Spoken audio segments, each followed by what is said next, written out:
भारत में एआई से बने कंटेंट यानी कि डीप फेक वगैरह को लेकर नियम अब बहुत ज़्यादा सख्त हो गए हैं।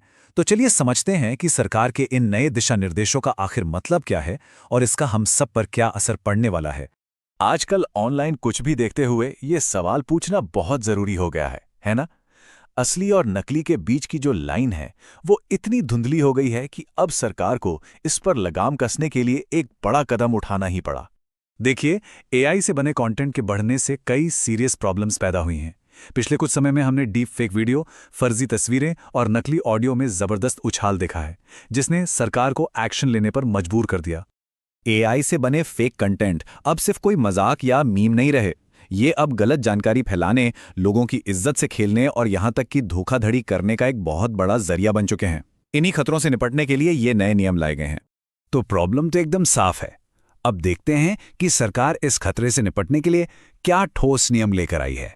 तो सबसे पहला और सबसे बड़ा नियम है कंपल्सरी लेबलिंग।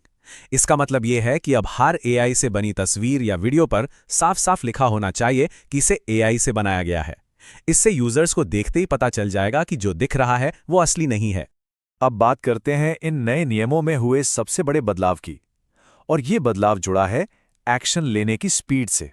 पहले प्लेटफॉर्म्स के पास किसी भी खतरनाक एआई कंटेंट को हटाने के लिए 36 घंटे का समय होता था, लेकिन अब ये टाइम लिमिट घटाकर सिर्फ 3 घंटे कर दी गई है।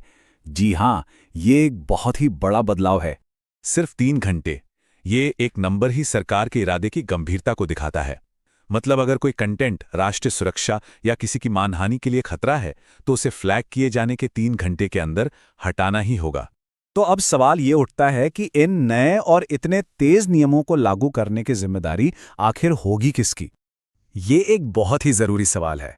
सोचिए, जब हर रोज करोड़ों वीडियो और तस्वीरें अपलोड हो रही हैं, तो इसे संभालेगा कौन? जवाब एकदम साफ है। सारी की सारी जिम्मेदारी अब सीधे सोशल मीडिया प्लेटफॉर्म्स की है। तो प्लेटफॉर्म्स को करना क्या होगा? पहली बात, उन्हें ऑटोमेटिक एआई टूल्स लगाने होंगे जो कंटेंट को अपलोड होते ही स्कैन कर लें। दूसरी, अगर कोई कंटेंट एआई से बना है तो उसे खुद ब खुद लेबल करे। और तीसरी, यूजर की शिकायतों पर 24 घंटे के अंदर जवाब देना और एक्शन लेना होगा। हाँ, लेकिन ये 24 घंटे सामान्य शिकायतों के लिए हैं। जैसा हमने पहले बताया, गंभीर और खतरनाक कंटेंट को तो 3 घंटे में ही हटाना पड़ेगा। अब जरा ये देखते हैं कि अगर प्लेटफॉर्म्स इन नए नियमों को मानने में फेल हो जाते हैं तो उसका सबसे बड़ा नतीजा क्या होगा। देखिए, कानून में कॉन्सेप्ट होता है इंटरमीडिएरी इम्यूनिटी।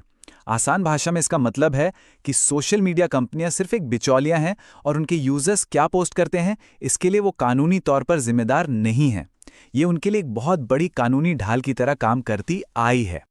और अब ये नए नियम इसी ढाल को हटा देते हैं। सरकार ने साफ कर दिया है कि अगर कोई प्लेटफॉर्म इन नियमों का पालन नहीं करेगा तो उसकी ये इंटरमीडिएरी इम्यूनिटी खत्म हो जाएगी और फिर उस पर भारतीय कानूनों के तहत कानूनी कार्रवाई की जाएगी। तो इन सब नए नियमों के बाद की तस्वीर आखिर बनती क्या है? क्या इससे हमारा डिजिटल स्पेस वाकई में ज्यादा सुरक्षित हो पाएगा? तो आखिर में सवाल यही बचता है, क्या एआई से बने नियमों से एआई से ही बने फेक कंटेंट को हराया जा सकता है? ये टेक्नोलॉजी की एक ऐसी रेस है जहां दोनों तरफ एआई ही है। सवाल ये है कि क्या ये दौड़ हमें एक ज्यादा सेफ इंटरनेट तक ले जाएगी या फिर फेक कंटेंट बनाने वाले हमेशा एक कदम आगे ही रहेंगे? इसका जवाब तो शायद भविष्य ही देगा।